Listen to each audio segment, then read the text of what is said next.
வகுப்பு தமிழ் இலக்கண பகுதி வழு வழா நிலை அப்படிங்கிற இரண்டை குறித்து நம்ம பார்க்கலாம். வழுனா என்ன அப்படின்னா இலக்கண முறையின்றி பேசுவதும் எழுதுவதும் வலு. இலக்கண முறைப்படி இல்லாமல் இப்போ பகுப்புகள் இருக்குது. திணை, திணை, பால், இடம், இந்த மாதிரிலாம் பகுப்புகள் இருக்குது. திணைனா அக்ரிணை உயர்திணை, இடம்னா தன்மை முன்னிலை படற்கை, பால்னா ஆண்பால் பெண்பால் பலர்பால் ஒன்றன்பால் பலவின்பால் அப்படின்ட்டு இருக்குது. இதெல்லாம் கவனிக்காமல் இப்போ கந்தன் ஒரு ஆண் இருக்காங்கன்னா கண்ணன் வந்தான் சொல்லாமல் கண்ணன் வந்தாள். ஆணின் பெயர் வரும்போது ஆண்பால் வினைமுற்று தானே வரணும். அந்த மாதிரிலாம் இல்லாமல் இலக்கண முறையின்றி பேசுவதும் அந்த முறைப்படி இல்லாமல் கண்ணன் வந்தாள் அப்படின்லாம் சொன்னால் அதுதான் பிழை. இலக்கண முறையின்றி பேசுவதும் எழுதுவதும் வலு. சரி, வழா நிலைனா என்ன அப்படின்னா இலக்கண முறையுடன் பிழையின்றி பேசுவதும் எழுதுவதும் வளாநிலை. இது வலுனா குற்றம்மா. வலுனா என்ன பொருள்னா குற்றம், குற்றத்தோடு பேசுவது, அவ்வளோதான். இலக்கண முறையின்றி பேசுறது. இது இலக்கண முறையுடன் பிழையின்றி பேசுவதும் எழுதுவதும் வளாநிலை, அவ்வளோதான். வலுனா குற்றம், வளாநிலைனா குற்றமின்மை, அவ்வளோதான். ஞாபகம் வச்சுக்கோங்க. இப்போ நம்ம எடுத்துக்காட்டு பாருங்க. வலுக்கும் வளாநிலைக்கும் எடுத்துக்காட்டு முழுமையாக பார்க்கலாம் பாருங்க. வலு திணை.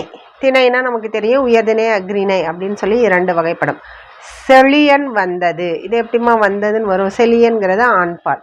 அப்போ செழியன் வந்தான், ஆண்கிற வினைமுற்ற கொன்று முடியணும்.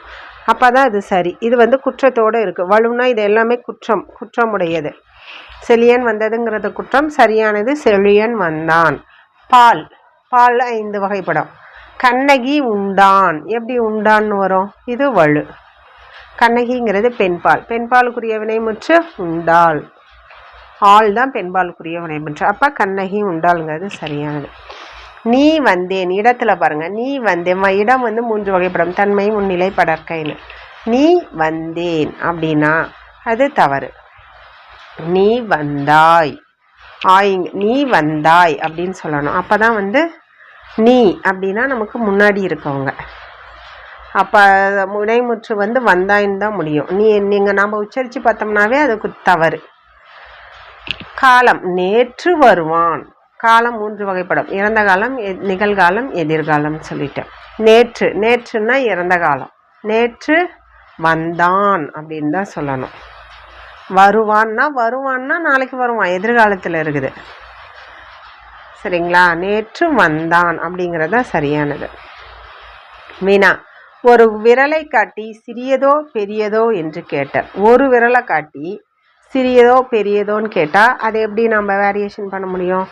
இரு விரல்களை காட்டி எது சிறியது எது பெரியது அப்படின்னு கேட்டால் நம்மளால் பதில் சொல்ல முடியும். இதுதான் சரியானது. அந்த ஒரு தொடரை உருவாக்கும் போது இது எல்லாத்தையும் பார்த்து நம்ம தொடரை உருவாக்கணும். விடை. கண்ணன் எங்கே இருக்கிறார் என்ற வினாவிற்கு கண்ணாடி பைக்குள் இருக்கிறது என்று விடையளித்தல். கண்ணன் எங்கே இருக்கிறார்னா இருக்கிறார், கண்ணாடி பைக்குள்ளே இருக்கிறாருன்னு கூட நம்ம என்ன செய்வோம்? கிண்டலாக பேசுவோம். இருக்கிறது அப்படிங்கிறது தவறானது. கண்ணன் எங்கே இருக்கிறார் என்ற வினாவிற்கு கண்ணன் வீட்டிற்குள் இருக்கிறார் அப்படின்னு விடையளித்தாதான் சரியான பதில். மரபு. தென்னை மரங்கள் உள்ள பகுதியை தென்னந்தோட்டம்னு சொல்லணும். தென்னை மரங்கள் உள்ள பகுதியை தென்னந்தோப்பு அப்படிதான் சொல்லணும். தென்னந்தோட்டம்னு சொன்னோம்னா தப்பு. தோப்பு இது மரபு இது. சரிங்களா? தென்னந்தோப்பு அப்படிங்கிறது தான் சரியானது. நன்றி.